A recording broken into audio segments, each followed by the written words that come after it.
ನಮಸ್ಕಾರ. ಫ್ರೀಡಂ 19 ಸುದ್ದಿವಾಹಿನಿಗೆ ಸ್ವಾಗತ. ಇಂದಿನ ಮುಖ್ಯ ಸುದ್ದಿಗಳತ್ತ ಗಮನ ಹರಿಸೋಣ.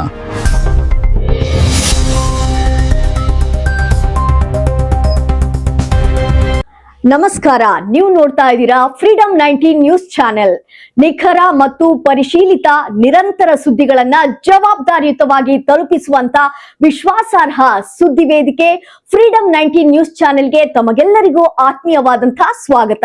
ಬನ್ನಿ ಇವತ್ತಿನ ಸುದ್ದಿಗಳನ್ನ ನೋಡೋಣ.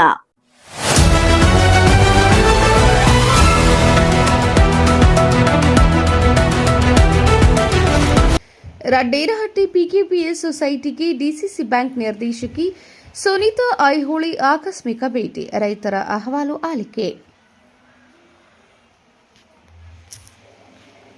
ಬೆಳಗಾವಿ ಜಿಲ್ಲೆಯ ಅಥಣಿ ತಾಲೂಕಿನ ರಡ್ಡೇರಹಟ್ಟಿ ಪ್ರಾಥಮಿಕ ಕೃಷಿ ಪತ್ತಿನ ಸಹಕಾರ ಸಂಘಕ್ಕೆ ಡಿಸಿಸಿ ಬ್ಯಾಂಕ್ ನಿರ್ದೇಶಕರಾದ ಶ್ರೀಮತಿ ಸುನೀತಾ ಐಹೊಳೆ ಅವರು ಆಕಸ್ಮಿಕ ಭೇಟಿ ನೀಡಿ ಸೊಸೈಟಿಯ ಪ್ರಸ್ತುತ ಕಾರ್ಯಚಟುವಟಿಕೆಗಳು ಹಾಗೂ ಆಡಳಿತಾತ್ಮಕ ವ್ಯವಸ್ಥೆಯನ್ನು ಪರಿಶೀಲಿಸಿದರು.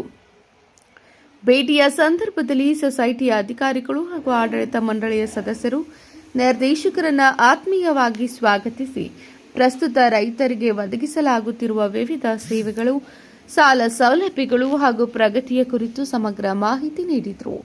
ಗ್ರಾಮಸ್ಥರಿಂದ ಬೇಡಿಕೆಗಳ ಸಲ್ಲಿಕೆ.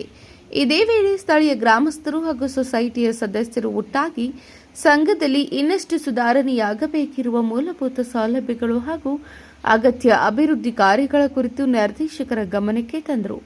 ಸಾರ್ವಜನಿಕರು ಮತ್ತು ರೈತರ ಮನವಿಗಳನ್ನು ಅತ್ಯಂತ ಗಮನವಿಟ್ಟು ಆಲಿಸಿದ ಸುನೀತಾ ಐಹೊಳೆ ಅವರು ಸಮಸ್ಯೆಗಳನ್ನು ಶೀಘ್ರವಾಗಿ ಪರಿಶೀಲಿಸಿ ಅಗತ್ಯ ಕ್ರಮ ಕೈಗೊಳ್ಳುವ ಭರವಸೆ ನೀಡಿ ಸಕಾರಾತ್ಮಕವಾಗಿ ಸ್ಪಂದಿಸಿದರು.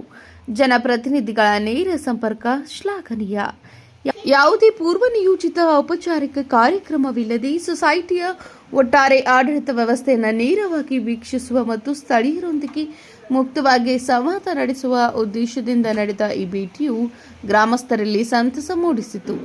ಜನಪ್ರತಿನಿಧಿಗಳು ಮತ್ತು ಸಾರ್ವಜನಿಕ ಸಂಸ್ಥೆಗಳ ನಡುವಿನ ಇಂತಹ ನೇರ ಸಂಪರ್ಕವು ಪರಸ್ಪರ ವಿಶ್ವಾಸವನ್ನು ಬಲಪಡಿಸುವುದಲ್ಲದೆ ಗ್ರಾಮೀಣ ಭಾಗದ ಅಭಿವೃದ್ಧಿ ಕಾರ್ಯಗಳಿಗೆ ಹೊಸ ಚೈತನ್ಯ ತುಂಬಲಿದೆ ಎಂದು ಸ್ಥಳೀಯ ಮುಖಂಡರು ಅಭಿಪ್ರಾಯಪಟ್ಟರು. ಈ ಸಂದರ್ಭದಲ್ಲಿ ರಡ್ಡೇರಹಟ್ಟಿ ಪಿಕೆಪಿಎಸ್ ಸೊಸೈಟಿಯ ಆಡಳಿತ ಮಂಡಳಿಯ ಪದಾಧಿಕಾರಿಗಳು, ಮುಖ್ಯ ಕಾರ್ಯನಿರ್ವಹಣಾಧಿಕಾರಿಗಳು, ಸಿಬ್ಬಂದಿ ವರ್ಗ, ಗ್ರಾಮದ ಹಿರಿಯ ಮುಖಂಡರು ಹಾಗೂ ಸ್ಥಳೀಯ ಗಣ್ಯರು ಉಪಸ್ಥಿತರಿದ್ದರು. Mahesh Sharma, freedom 19 news, Athani. ಇವಿಷ್ಟು ಈವರೆಗಿನ ಸಂಕ್ಷಿಪ್ತ ಸುದ್ದಿ. ನೋಡ್ತಾ ಇರಿ ಫ್ರೀಡಂ 19 ನ್ಯೂಸ್ ಚಾನೆಲ್. ಧನ್ಯವಾದಗಳು.